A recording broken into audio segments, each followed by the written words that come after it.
You're watching Ruroni K95's movie review on the Addams Family. Hi Ruronis, this is your pal Ruroni K95 here. Today's movie review, we get to cover another her movie from the 90s. For today's movie review is The Addams Family. The Addams Family is an American supernatural black comedy film based on the characters from the cartoon created by cartoonist Charles Addams and the 1964 TV series produced by David Levy, which ironically the 1967 Addams Family TV series features Carolyn Jones and John Astin. Directed by former cinematographer Barry Sonnenfeld, who's known for Men in Black, in his screen directing debut, the film stars Anjelica Huston, who was nominated for a Golden Globe as for her performance as Morticia Addams, Raul Julia as Gomez Addams, and Christopher Lloyd as Uncle Fester.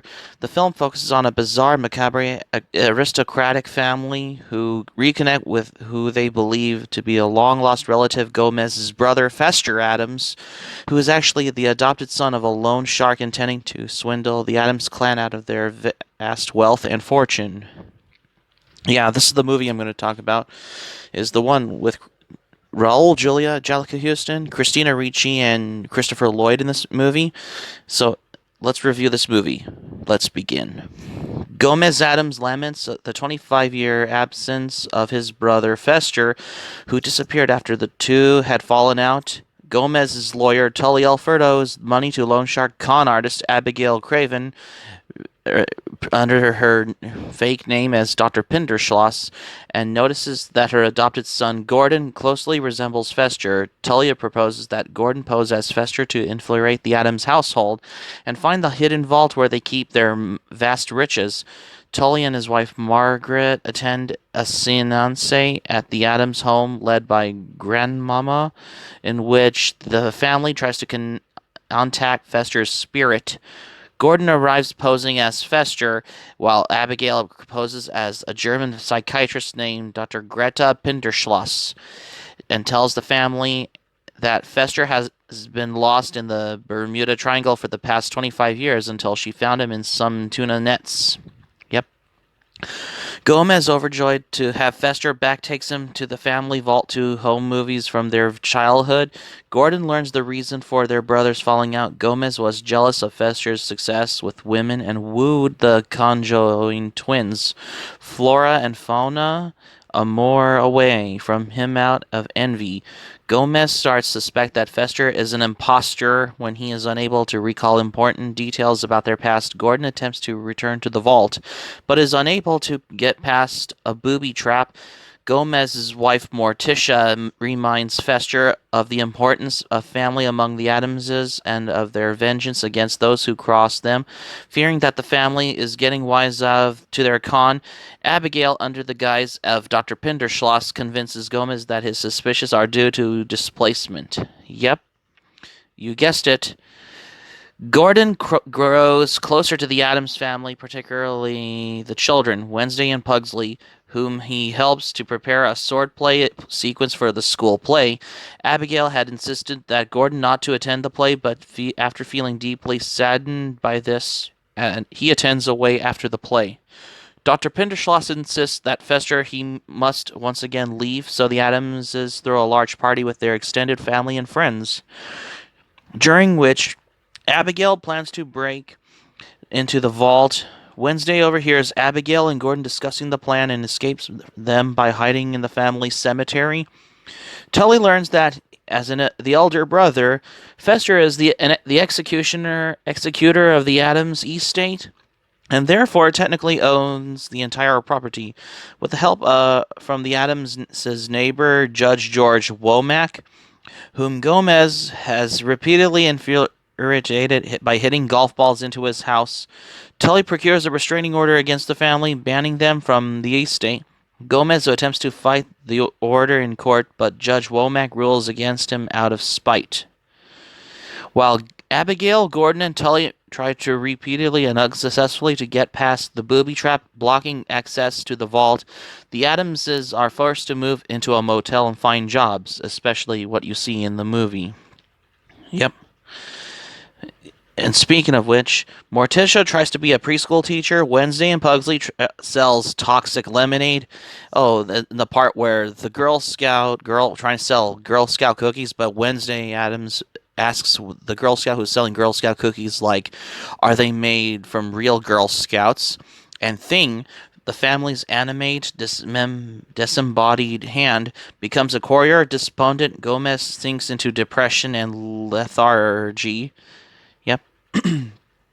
Morticia returns to the Addams home to confront Gordon and is captured by Abigail and Tully, who torture her in an attempt to learn how to access the vault. Thing observes this and informs Gomez using Morse code, and who then rushes to Morticia's rescue. Abigail threatens Morticia's life if Gomez does not surrender the family fortune.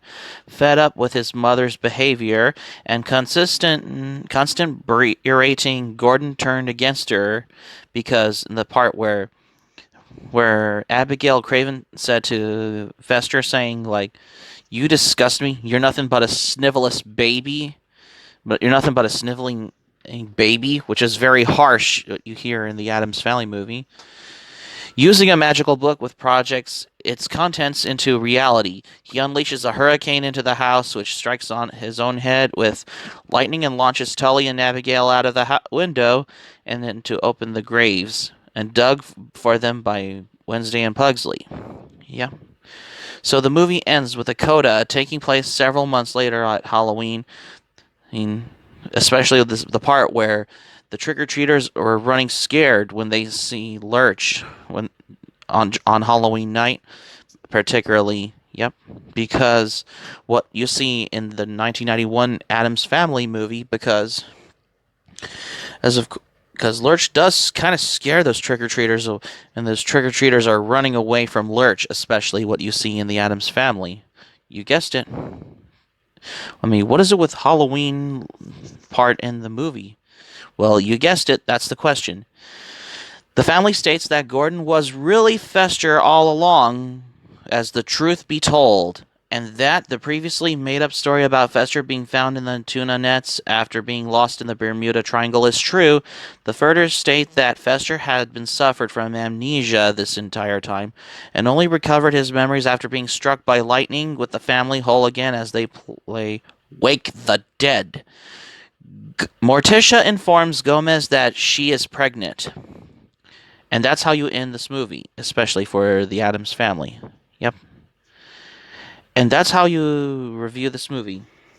The film was noted for its troubled production. Originally developed at Orion, the film went into $5 million over the budget due to constant rewrites throughout shooting, health problems of people involved in the filming, and an overall stressful filming for Sonnenfeld himself caused multiple delays. The rise in production costs for the film's $25 million budget to $30 million led Orion fearful to another big budget flop, and financially struggling to sell the film to Paramount, who completed the film and handled the film's domestic distribution, while Columbia Pictures distributed the film internationally. The film was commercially successful, making back several times its production costs, and was followed by a sequel, Addams Family Values, 2 years later. Yep. So this movie was released in 1991 on November 22nd, which is probably within a year before the 1992 Addams Family cartoon series came out.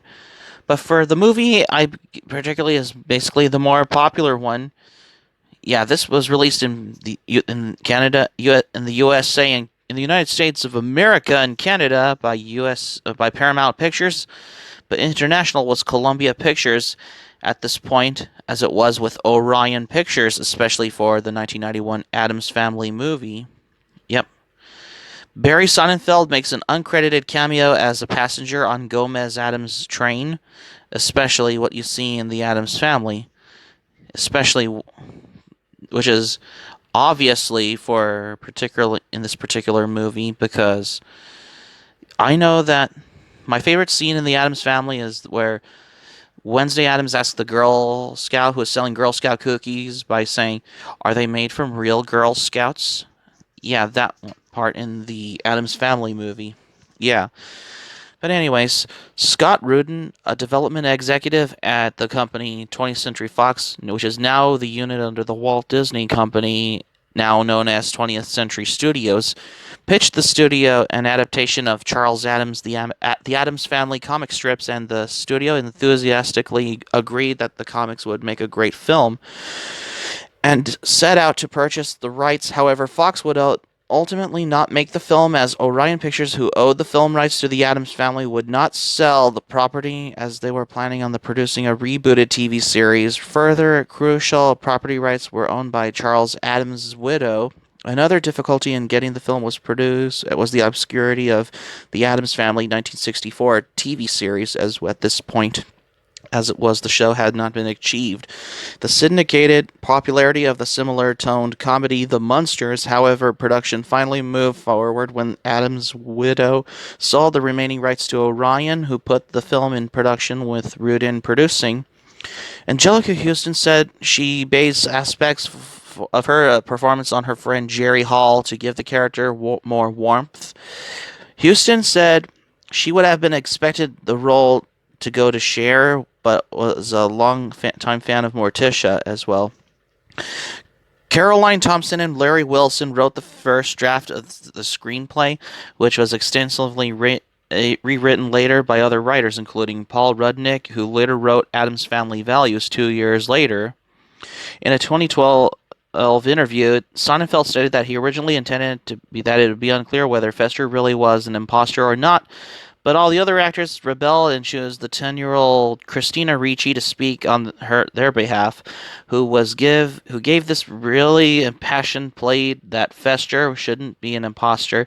So we ended up changing that plot point to make the actors happy, and they were right. It was the better way to go. Makeup and animatronic effects for the film were handled by Tony Gardner and his company Alterian Incorporated. After Tim Burton passed on directing the film because he was busy filming Batman Returns, the sequel to the 1989 Batman movie at the time, Barry Sonnenfeld took the job. His first directing after previously serving as a director of photography for several major films, Sonnenfeld experienced how much stress during filming.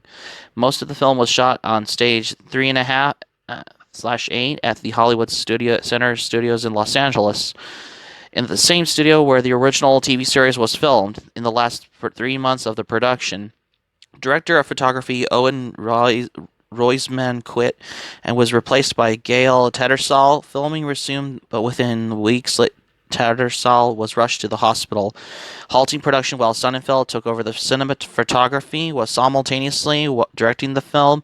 Further delays occurred when the blood vessel in actor Raul Julia's eye burst, leading the production to film around Julia until he recovered, and Sonnenfeld's wife became sick, halting the production at this point. Yep. As what you expect seeing for this, how they made the Addams Family movie.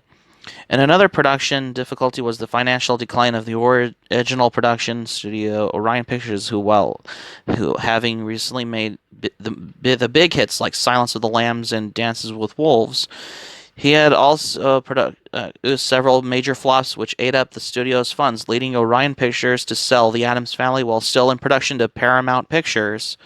In exchange, Paramount would own the domestic rights, as Orion had pre-sold the foreign rights to Columbia Pictures at this point for the Addams Family.